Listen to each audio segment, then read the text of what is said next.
Previously on ImpTab Avatar. After having taken some time to teach Kiyomi about a little bit of ice bending and Kiyomi teaching Ziah about a bit of plant bending, our group all reconvened up in a tree with Je-Tsun for a little bit of a powwow. Je-Tsun sat everybody down and talked about kind of the emotional state of the group, where everybody was at, how everybody was doing. And as part of this conversation, a certain amount of reconciliation came between Amar and Je-Tsun, some forgiveness moving towards once again gelling the group together, though Ziah still, it seems, is fairly overcome by some inner turmoils that she has not quite been ready yet to share with the others.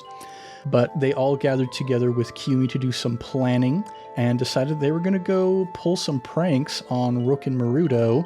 Here is kind of the major gist of it. They taught all of these swampbenders how to bend ice and decided they would build a large ice dam to drain out the portion of the swamp in which Rokkin and his team had taken up residence. And that would give them a bit of an advantage when they went in as the strike team while all the other swampbenders held the dam up in place. So what's going to happen now that we have everybody in on this plan? Let's find out here in the world of Avatar Legends.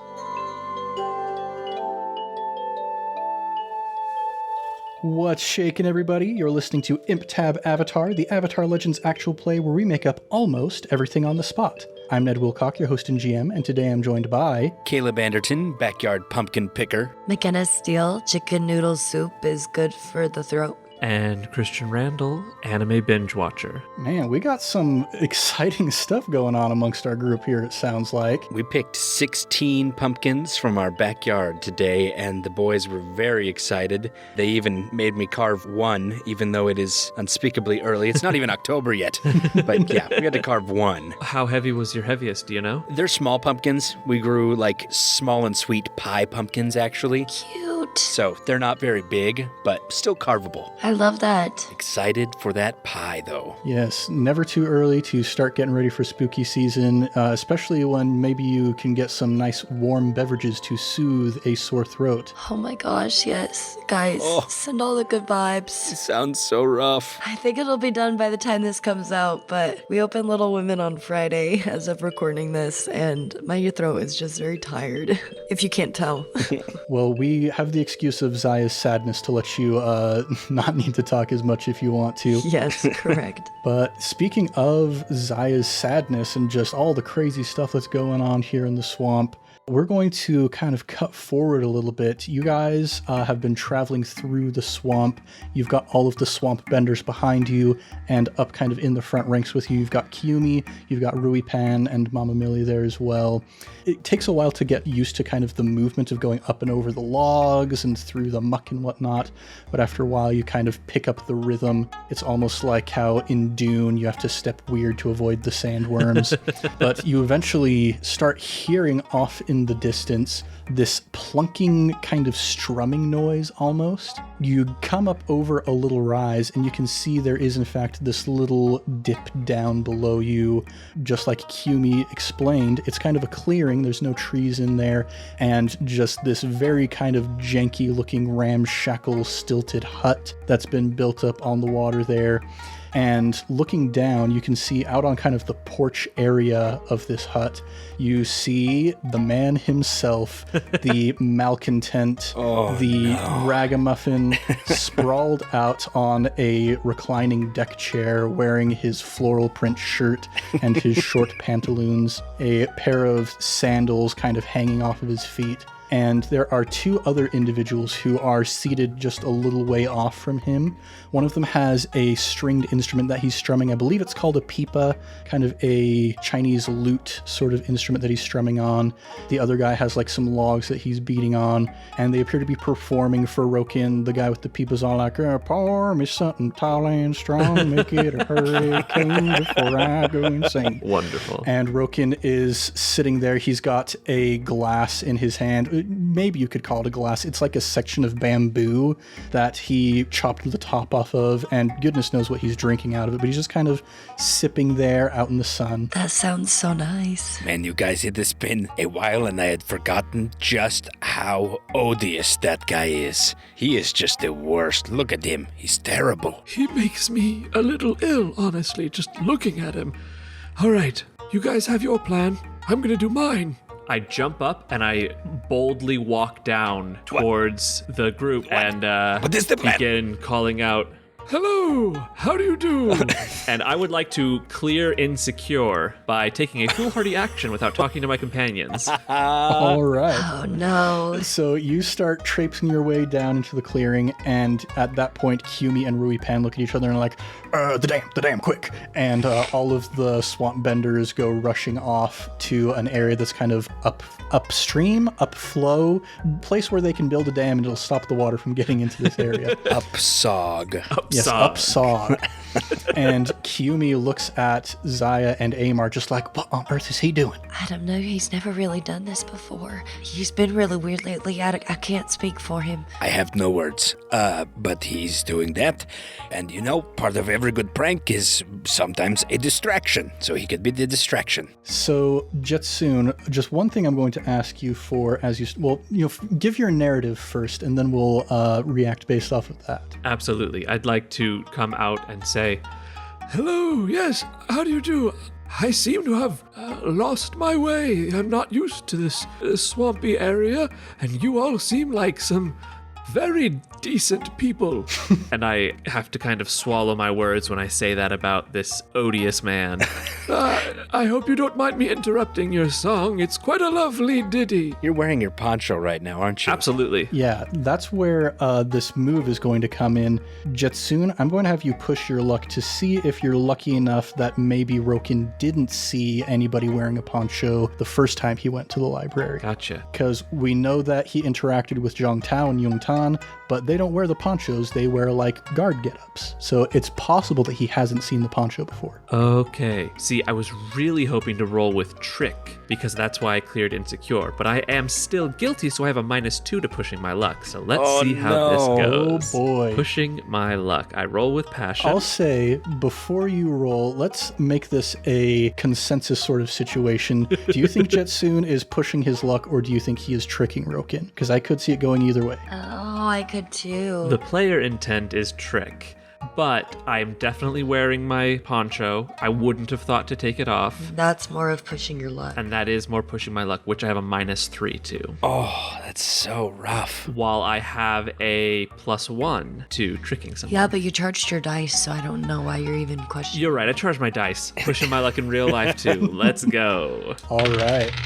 So that is a 7, -3. It's a 4. Beautiful. All right, you come traipsing in. Rokkin lowers. He's got like not sunglasses per se, but like on the day of black sun, they have those eclipse goggles. Yes. He lowers a set of those and he sees the poncho, and you see his limbs kind of flail for a moment before he rights himself. So he definitely has recognized that you are from the library, but I'm still going to give you the opportunity to trick him to see if maybe you have some way of convincing him that you're not like here to get him. I like that. I was going to say tricking feels like depending on, that depends on what you say next. Yep. So what I say next, I see his reaction, and I kind of glance over my own self and, poncho. Right. Yes, I am afraid I've been lost for quite some time now. I'm trying to make it back to where I live, but it's been, oh dear, almost a year since I've been home, so just out of the loop. Really kind of turned around in my old age. There we go. That's a good trick. Go ahead and roll to trick Rokkin. Oh, I didn't charge my dice in between. Oh no. That's a 10. Oh, booyah. You get to choose 2 of the following. Either he stumbles, take 1 + 4 to acting against him. He acts foolishly, I tell you what additional opportunity he gives you, or he overcommits and is deceived for some time. I'm going to choose that he stumbles. And when it's take 1 forward to acting against them, is that just me or everybody? I'll say just for you, since you're the only one who's actually deceiving him at this point. Okay, I'll still take that one. He stumbles, I'm going to take that +1 moving forward. And then I will also say that he acts foolishly. All right. I want to see what other opportunity comes from that. Yeah, you come in here with this, you say that you haven't been home in a year, and instantly you see him kind of like melt down into the chair a little bit, and his brow was getting a little bit more damp than it was before when you first showed up. But he looks up at you and he's like, oh, okay, yeah. Man, it's weird that you found it here, because I came here because this is a place that people don't seem to to find. Camellia, come, we got a guest. Let's be hospitable. And you hear footsteps coming from inside the hut, very quick, kind of agitated footsteps. And you see this figure come walking out, the sort of curtain, almost like they tried to make bead curtains, but they just have like vines with rocks tied up in them. Those would be good weapons. She sweeps them aside and comes walking out. She's kind of like the Avatar equivalent of like mansion trash almost. She's got these very high sandals that she's wearing. She's got her face all made up and her hair kind of tied back very tightly. She looks to be of Earth Kingdom descent, but she steps out and she's got an irritated look on her face and says, "Rokkin, I can't believe we're still here in this horrible place. I've been bitten by 5 mosquitoes since you got outside here, and I don't want to be hospitable to myself here, let alone be hospitable to this," and she turns and sees you, "this turtle over here." Turtle. I love turtles, thank you. I'm sorry about the bugs, and you seem to be rather warm, my moist friend. Let me help you out. I'd like to airbend to like get a nice air current to keep the bugs away from her and to dry him off as much as I can. All right, roll to rely on your skills and training. All right. Luckily, I'm not troubled, so I don't have anything to that. And while this is going on, we haven't pulled this out in Avatar Legends before, but there's something that you'll see in a lot of Powered by the Apocalypse games called using a progress clock. You take a circle and you divide it up like a pie almost into a number of different sections, and you mark down the different ticks of the progress clock to reach a certain goal. So in this instance, I've made a 4 clock, a clock with 4 sections, and when all of those sections are filled, that will mean that the swamp, this area, has been drained out sufficiently by the rest of the swampbenders. And so you can tick one of the sections of that clock by having a significant success. So let's see how significant this success is here. Gotcha. Yeah, my acting brashly and moving down here was hopefully to distract them with my presence and conversation so they didn't notice it draining. So let's see if I can do anything to help that. Indeed. It's the same number on the dice, a 2 and a 2. Oh boy. So that is a 4. So I don't know what happens to the wind. Might be too strong, might be too weak. We'll see. Yeah, you whip in a burst of air, and you're kind of taken aback by how just incredibly disgusting this man is closer you get to him. So you gust the air towards him a bit too forcefully, and you send a spray of sweat all over his girlfriend. And she just starts shaking with rage, and you can hear a jangling. You see she's got these big sashes that she's wearing around her waist, and each of them is weighted down with like a heavy metal ring, very ornamental, but also very heavy rings on the ends of these. And they're kind of jangling as she's shaking, and she's like, "Rokkin, what is this man doing here? And why is he not leaving my house right now?" I'm so sorry. I'm just a doddering old fool. At least that's what my grandkids tell me. We're going to let Je-Tsun stew for a little bit, and we'll go back up to Amar and Ziah. Well, he seems to be getting on swimmingly. Look at that. He's doing great. Maybe we should involve him in more pranks more often, I guess. He looks like he's doing great. He is so good at this. We didn't even know. Hidden talents. This is what it looks like to be good at pranks? Okay, this is what it looks... Yes. Man, this is going to be easier than I thought. You know, he's good, but you just might be the best there ever was or something. Oh, we'll have to see about that. I've got a good feeling about you. But, I mean, okay, we've got a distraction. What are we going to do? We got to make advantage of this time. Okay, so let's go ahead and start getting everybody set up. Kayumi, I think I've got an idea of what you could do to really pull a really good prank on top of what we're already doing. She kind of straightens up her back and is like, "All right, okay, it's my turn. What you got for me?" The way you walk with those plant vine tentacle things, I think you could pull something real good, because this man, he looks like he likes to make people think he's not scared of anything. But I bet you could make something with those vines and plants that'll make him quiver in his boots, that he'll just run. Ooh, that's not a bad idea.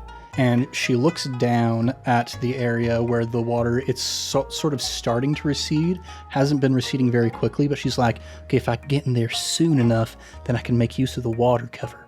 Okay, I think I've got an idea. And she reaches out and she grabs some very wide leaves. They're not really fronds per se. They don't have lobes. It's just this big wide leaf. And she bends a couple of them around her head, almost into like a helmet.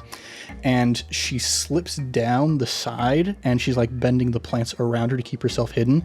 And she slides down into the water completely unseen. Well, that was cool. Yeah, she's a natural. I mean, I don't think I have anything I could teach her, honestly. I mean, ice was pretty good. That's a good thing to teach. True. Okay, so we got her doing that.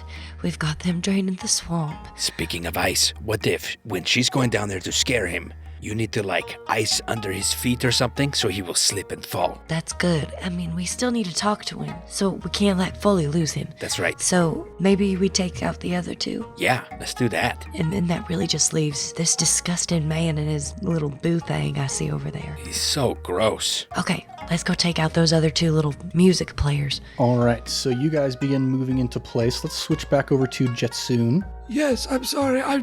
What brought me here is I'm studying.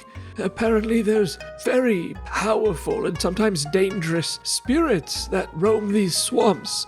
And I was trying to make a compendium of sorts to categorize them. So you are once again trying to trick these guys, it sounds like. They do not necessarily care what you think at this point, so it's not going to be plead. So once again, roll to trick these NPCs. They don't care about me? That's a 10. All right. So once again, you get to choose two of those options. Can I stack my forwards? Interesting. I'll say you can do that. Okay. A +2 would be nice to have in my back pocket against this guy for one important roll. So I'm going to take the +2 forward now. And I'm going to have them overcommit, because I already got lucky that one time with that extra thing, but now I'm going to just hopefully have them really spooked about these spirits. I'm going to have them overcommit and be deceived for some time. Yeah, so you already got that opportunity of like, oh, his girlfriend doesn't like being here. And now she just doubles down on it and she's like, do you hear that, hun? Spirits. Terrible spirits. We've been hearing things out there in the wilderness this entire time, and I've been trying to tell you there's got to be ghosts around here. I mean, Washa and Vinny, they still haven't come back from their attempt to, like, they went out foraging for fruit and they haven't showed back up yet. Oh, your friends went looking for food. His brother, he is not my friend, okay? I apologize for the misunderstanding. I thought such a beautiful and lovely woman as yourself would be friends with everyone. But I understand there are those beneath you. I am friends with those who are kind to me. And my friend Washa, she is the most delightful person you ever did meet. But Vinny will not stop trying to get his greedy little mitts on her. Oh, he sounds deplorable. I do hope that they're both okay with the dangerous swamp swallower out there. Her hair kind of like starts to stand up on end almost. And Rokkin's like, don't worry, babe. My brother, he may be odiferous and cankerous and all that stuff, but he can handle himself out there in the wilderness. It's just a family trait. But yeah, she turns towards Rokkin and says, all right, if you're not going to listen to this man, he's a spiritual person, right? You see that arrow on his forehead? You don't get that without having some wisdom. Is that right? Is that right, honey? Well, that is what they told me when they gave it to me, yes. Exactly. You grow old and you become wise. That's how it works. This person says that there's ghosts and spirits out there, and I think we need to leave as soon as we can. And Rokkin looks up at her and is like, we just got here. The temperature's great. I haven't even finished my drink yet. They interrupted my personal concert. And he points over at the two little thugs and they just kind of wave over at you. How about we compromise? I can help finish your concert momentarily, and then we might be able to discuss working together to get out of this place. I've been turned around a little bit, so I would love to assist each other in getting out. Yeah, speaking of assisting each other, let's hop over to Amar and Ziah. What are you guys doing? I figure we just take out the thugs. That's a good idea. Let's see if we can sneakily incapacitate them somehow. That's a terrible thing to say. Do they look like I could distract them with being a woman? Roll to assess the situation. Okay, I'm gonna roll my charged dice.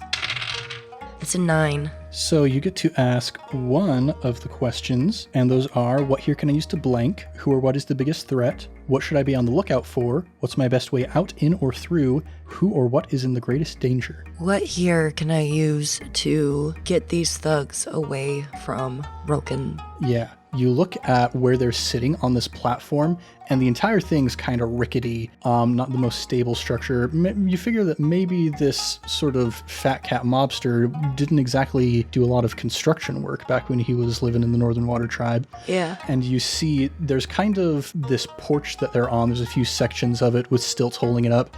And the area where the two thugs are sitting with their instruments, the pillars, the supports holding up that portion of the porch seem to be especially rickety. Amar. Yeah. I think I know what we can do.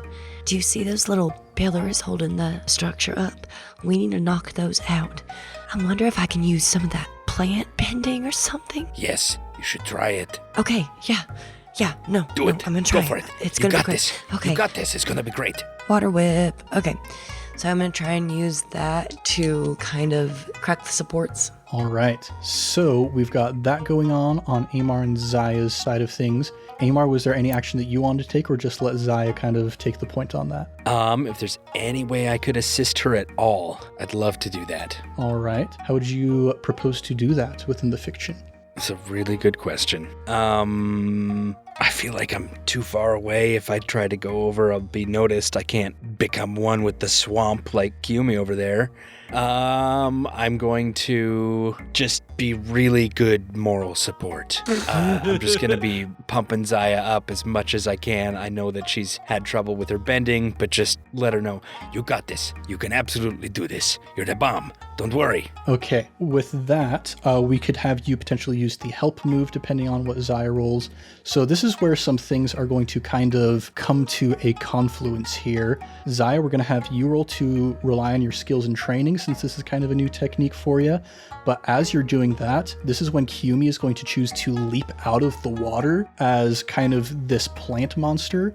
And Je-Tsun, I will give you the opportunity as well to decide if you want to do something in this exact moment of confusion as well. Yes, the pipe that I pulled out to play to join the musicians is a traditional airbender funeral pipe. I don't know if you are familiar with death whistles from the Mayans. Oh, man. That is the sound it's going to make. It looks like an airbender appropriate instrument, but it will sound like a death whistle. All right. So we're going to give you an intimidate roll. c1e is going to give you +1 forward with her appearance as this swamp monster, and Ziah, depending on how well you do to rely on your skills and training, that could give him an additional forward. So I guess Ziah resolves first. Indeed. Autobots roll out. 5. Ooh. Oh, Wait. You're using the help action. do I give you a +1? You can mark 1 fatigue to give her a +1. That still only brings her up to 6. It's not worth it. I'm going to just roll a die over here. I know I'm not supposed to roll dice as the GM for Avatar Legends, but sometimes you need to let the dice make a decision. Okay. On a failure to rely on your skills and training, you do not gain what you were wanting. And I get to pull a move on you.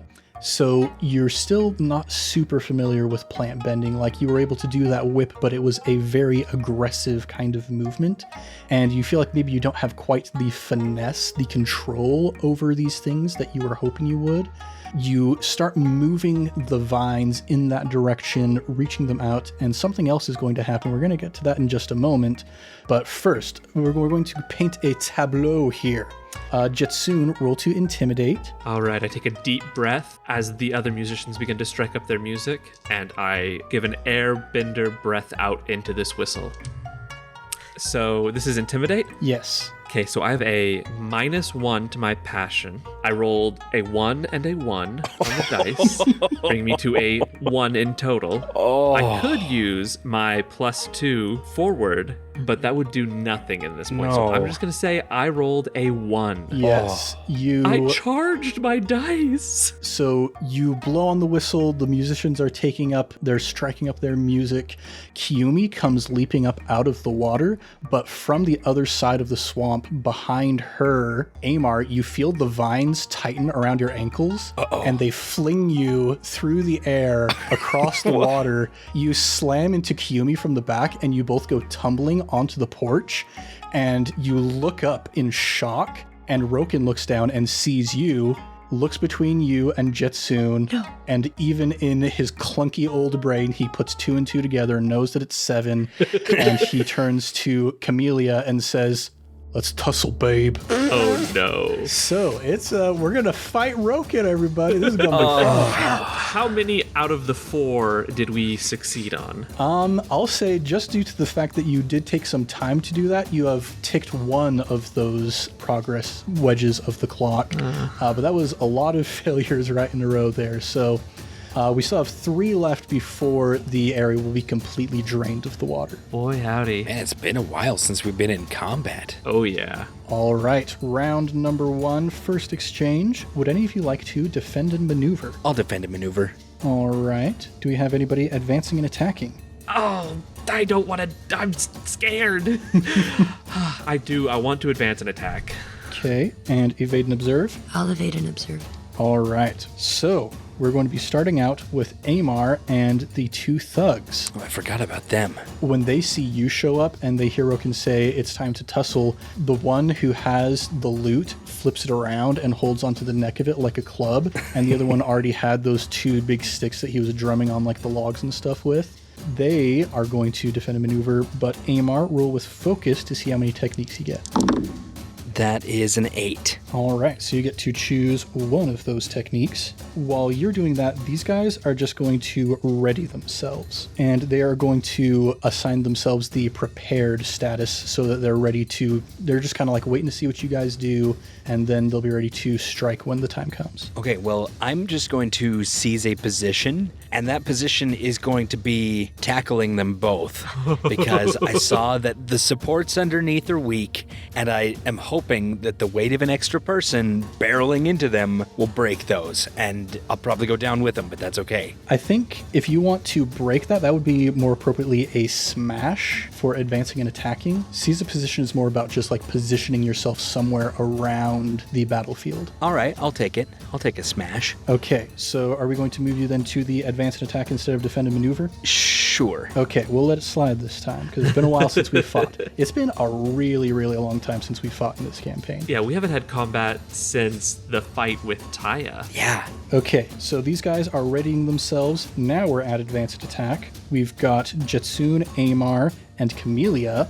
She reaches down and she grabs those sashes that have the huge weighted rings on the ends of them. I knew and it. She starts spinning them around. Uh-oh. Now, let's have Amar. Do you still have your previous roll by any chance? I do, yes. All right, so add passion to that instead. And then Je-Tsun, you also roll with passion. I believe since it's a group, I can roll with harmony.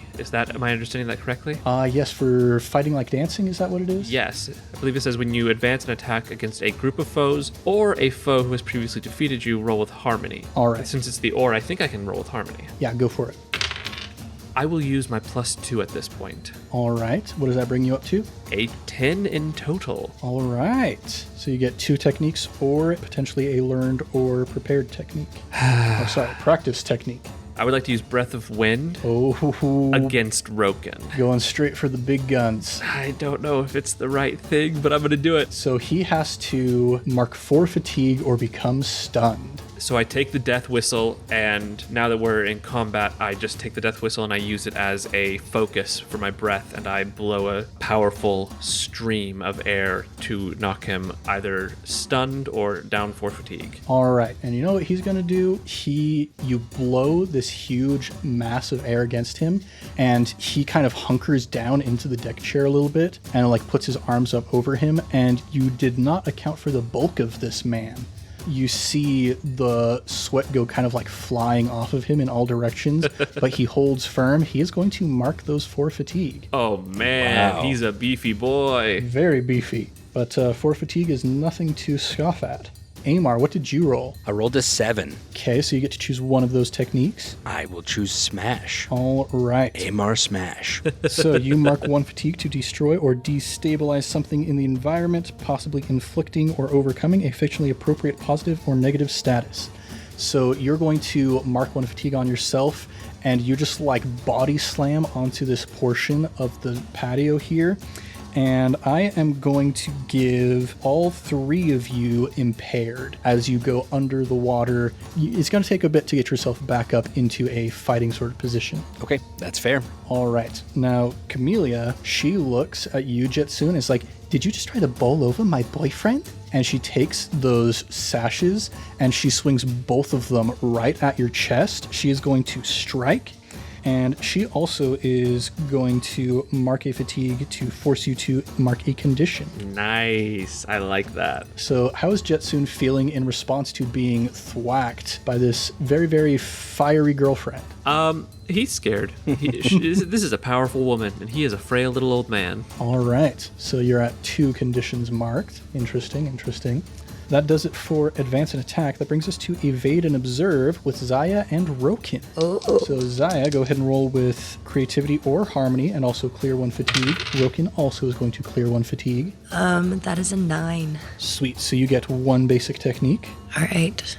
I am going to shift my balance, recenter myself amidst the fray, and I'm going to shift my balance towards forgiveness. And that's my turn. All right. So now Rokkin, he is getting a sense of what's going on here around him. And Je-Tsun, he's got his eyes on you, like not necessarily like an eagle or like a hawk, but more like a hungry dog. And he's going to use Seek Vulnerabilities. Examine your foe for weak points. The next time you inflict a condition or fatigue on them, you may also shift their balance. If you know what their principle is, then you may mark 1 fatigue to shift their balance a second time. Wow. Oh boy, oh boy. So he's definitely got his eyes on you. Yeah, you're not such a kind old man after all, are you? Getting lost? I bet Wanshi-Tong sent you here himself. You're right. The owl's wisdom knows no bounds. And he turns towards Camille and he's like, you see that, baby? I was actually right. That brings us to the end of the first exchange. And I'll say at this point, as the blows have been passing, I'm going to take another section of the progress clock to drain the swamp. Is Kiyumi, our good friend, involved in this combat at all? Kiyumi is involved in this combat. Kiyumi also would have done evade and observe, and Kiyumi is going to use test balance, mark 1 fatigue to challenge an engaged foe's balance. She looks at Rokkin directly in the eyes and says, "What are you doing in my swamp?" Nice. The battle cry of the swampbenders. And so, going to ask what Rokkin's principle is, and he must answer honestly, looks down at her and just goes, "Oh, swampbenders, I've been trying to avoid you guys. Ugh." And Rokkin's principle is xenophobia. Oh no! Ooh. He and the Earth King would have gotten along. Yeah. So you now know what Rokkin's principle is and can potentially use that against him. Now, before we move into the second exchange here, would you guys like to do anything else, or would you just like to start fighting again? I would really like to take a moment and just like Sherlock Holmes style assess the situation and like look around like, okay, if we can work together to get this done, we can still come out on top. Is that something I can do? Yeah, go for it. Oh, good. That's a 10. All right, you get 2 questions. What here can I use to trap Rokkin? Interesting. So you can see that the water level is receding and the stilts are fairly high. It's possible that when the water has completely receded, you could trap him down there in the mud, or if you can find some way to get him like hanging from underneath the situation here, because you see that there are vines and creepers that they've used to tie this place together. So you can maybe use some of those to your advantage potentially. Okay. And then just because I'm curious, I look between the two, not the two bozos playing the instruments, but between the two on the porch. Who or what is the biggest threat? Camellia, she loves to attack, but just stats-wise, she is not as powerful as Rokkin. Okay. Rokkin actually is mechanically the biggest threat here. Okay. I was wondering if maybe she was like a sleeper agent back there ready to just destroy us and we weren't expecting it. Okay. I will take a moment in between and use my squad leader ability, Guidance. I have assessed situation, and now I will quickly give instructions to my companions based on those answers. All right. Ziah, see if you can't get him underneath the structure and bring it down. Kiyumi, there's plenty of vines to hold him in place. Okay, I think I can do that. Yeah, Amar can't hear me. He's underwater. Yeah. So next round, would anybody like to defend and maneuver? Yes, I would. All right. How about advance and attack? I will advance an attack. And evade and observe. I'm going to evade and observe. All right. So we're going to start with defend and maneuver. That is Je-Tsun and the thugs. They are just going to seize a position. They're just going to claw themselves out of the water and pull themselves back up onto the porch itself. Well, there goes my plan. Overcoming that impaired status. I always forget that these things just go in order. Darn it. Okay, that's all right. Now, Je-Tsun, roll with focus. All right, I've got a 0 to focus, so let's see if I can do anything. I will actually say, though, real quick, Amar, if you want to spend 1 fatigue, you can block their seizing a position. Ooh. I will do it. All right. So charging your dice is a myth. Just putting that out there. Hear that, kids? Don't charge your dice. It doesn't work. Myth busted. Myth busted. I rolled a 1 and a 2 for a total of 3. Maybe you just grabbed the wrong dice. Maybe I'm using the wrong dice. I can still do something though, right? If I mark a fatigue or if I move my balance? If you shift your balance away from center, you can still get 1 basic technique. What do you think, team? Risk it? For the biscuit. For the biscuit. I'm doing it. I am now at a +2 to my support, and I'm going to use Retaliate, getting ready for, I'm assuming, a bit of an onslaught from Rokkin. All right. That brings us then to advance and attack. Ziah, let's have you roll with passion, and all the other NPCs are also advancing and attacking in this round. Oh dear. That's an 8. All right, you get 1 basic technique. I would like to strike All right, which one you strike in?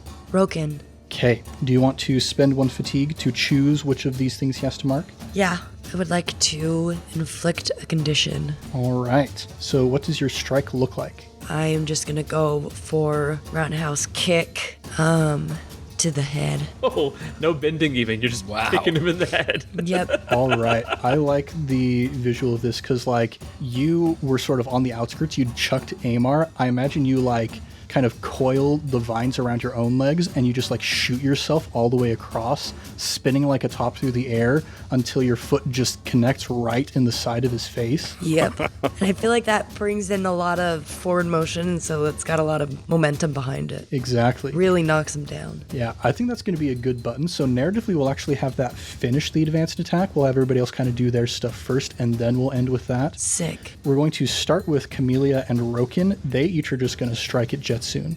Camellia, once again, is going to just flail out at you with those big old rings on the ends of her sashes, slamming you backwards, forcing you to dodge. You feel yourself kind of getting winded, moving out of the way of all these. And she's going to let you choose what's going to happen. As far as a fatigue or a condition? Or shifting your balance, potentially. I'm just going to be troubled. There's something about this fight that's not feeling right to me. Things aren't going well. This might have not been the best idea or the best time and place to do this, so I'm troubled. All right. Rokkin, likewise, is going to be striking at you. Oh, she does take a fatigue because I retaliated. That's correct. So you manage to, like, at one point, sort of bop one of the rings right back towards her and smacks her in the forehead. Leaves a big old mark between her perfectly threaded eyebrows. And she growls at you in anger, and Rokkin, seeing that, is like, oh, nobody does that to my girlfriend. And he is going to wick a bunch of droplets of sweat off of his brow. And as he does, he pulls them into ice needles and is going to shoot all of them directly at you, just one after the other. Oh. He is striking. He's going to let you choose which of those effects happens. However, because he already sought vulnerabilities, whenever he inflicts a condition or fatigue on you, he can also shift your balance. And when he shifts my balance, he does it twice. He doesn't know what your principle is, so he's only going to do it once. Okay. This is not going well. I'm being pummeled. We haven't really seemed to do anything to them. I mean, we hit them first out the bat, but they seem to be hitting back harder, so I am now insecure, and I move one more away from center, I'm assuming. Yes. So, Je-Tsun, you have no fatigue, but you've marked 4 of your 5 conditions, and you're at the end of your support track right now. Correct. Oh, man. One more shift, and I believe I lose my balance. No! That is how it works, yes. Even without the fatigue.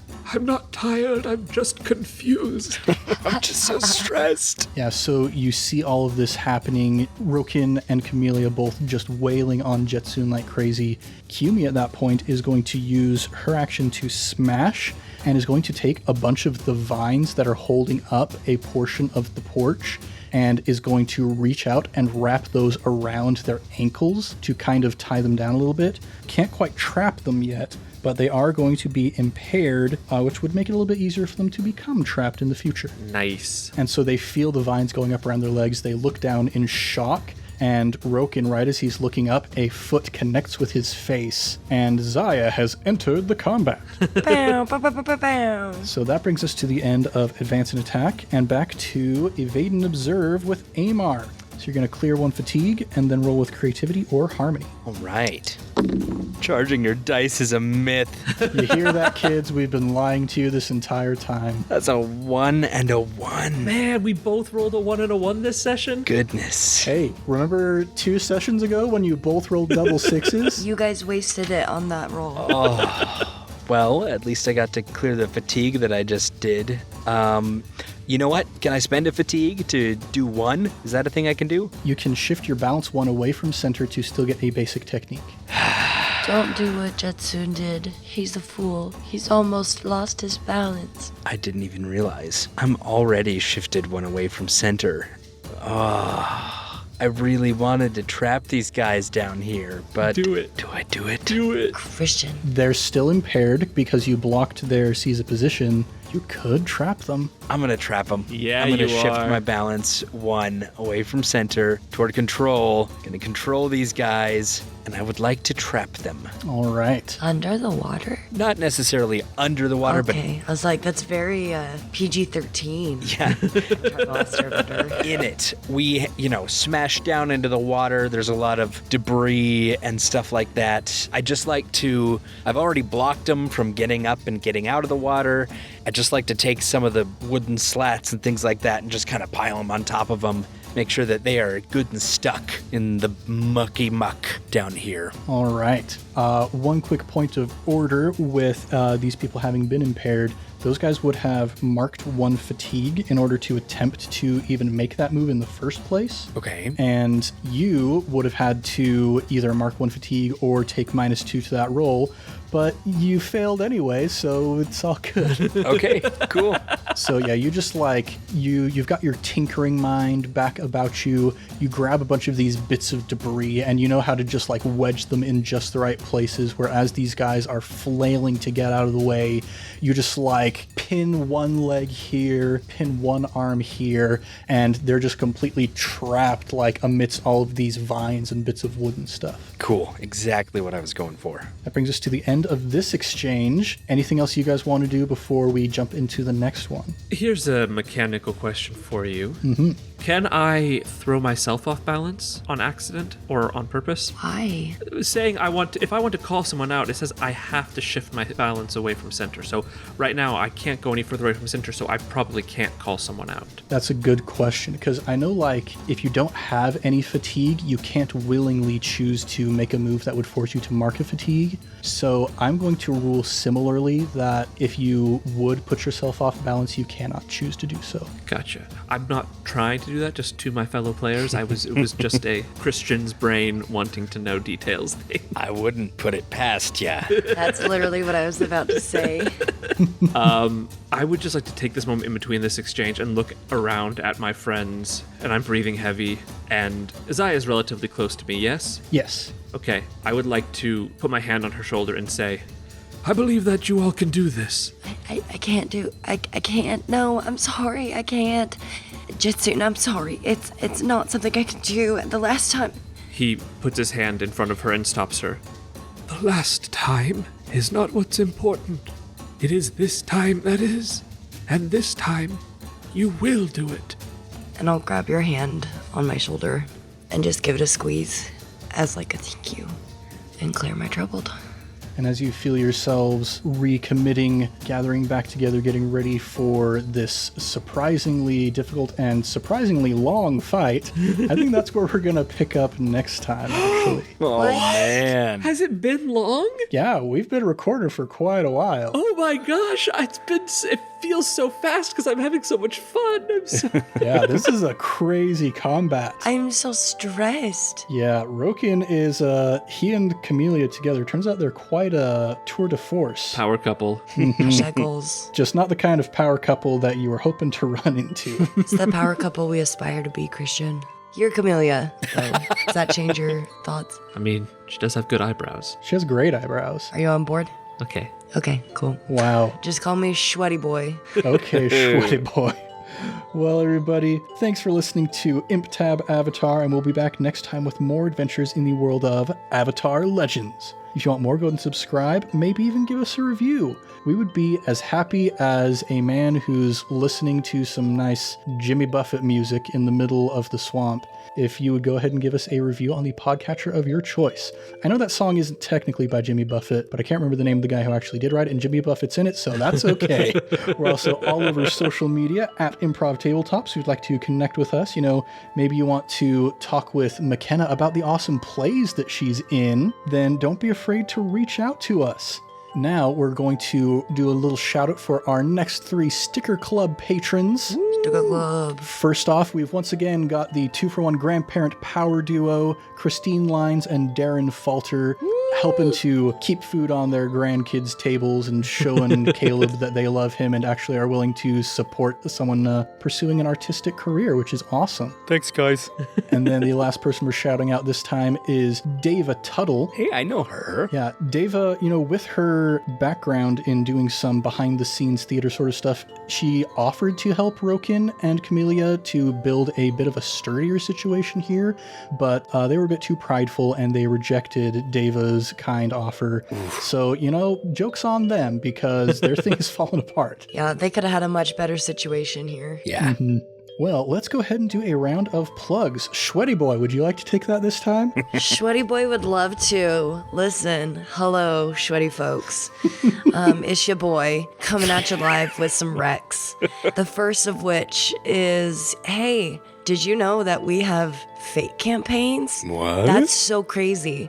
We have an awesome backlog, and they're so fun and so wackadoo. And if you want to bring those back, we have our Patreon. Once we get to a certain point, we are going to start bringing those back and better than ever. So go ahead and check that out. And if you join our Patreon, you can join our Discord, and it's super fun. We're talking about spoilers, but not really spoilers, because we frame them as, hey, this is a spoiler, so we don't spoil it. And then we also have our sister podcast, I Cast Fireball. That's crazy. It's really fun. They just had an awesome guest star. And they're just doing some fun stuff right now. So please, please, please go check them out. Fantastic group of people. The last plug, that is my own personal plug, is, taking care of your body. I mean, I feel like I did a pretty good job of taking care of my voice, but modern medicine is modernly amazing. So, eat your apples. Take care of your bodies, everybody. Apple Day keeps the doctor away. We plugged oranges last week. We're plugging apples this week. And next week, we'll be like, aren't you glad we didn't say banana? But I didn't know that Connor was on this episode. turns out McKenna turns into Connor when she's not feeling good. I knew there was a reason I married you. Oh my gosh. Well, everybody, thanks for joining us here in the world of ImpTab Avatar 10,000 Things. I'm Ned Wilcock, your host and GM, and I've been joined by Caleb Anderton playing Amar. McKenna Steele playing Ziah. And Christian Randall playing Je-Tsun of the Library. Much love and stuff, everybody. We'll catch you next time on ImpTab Avatar.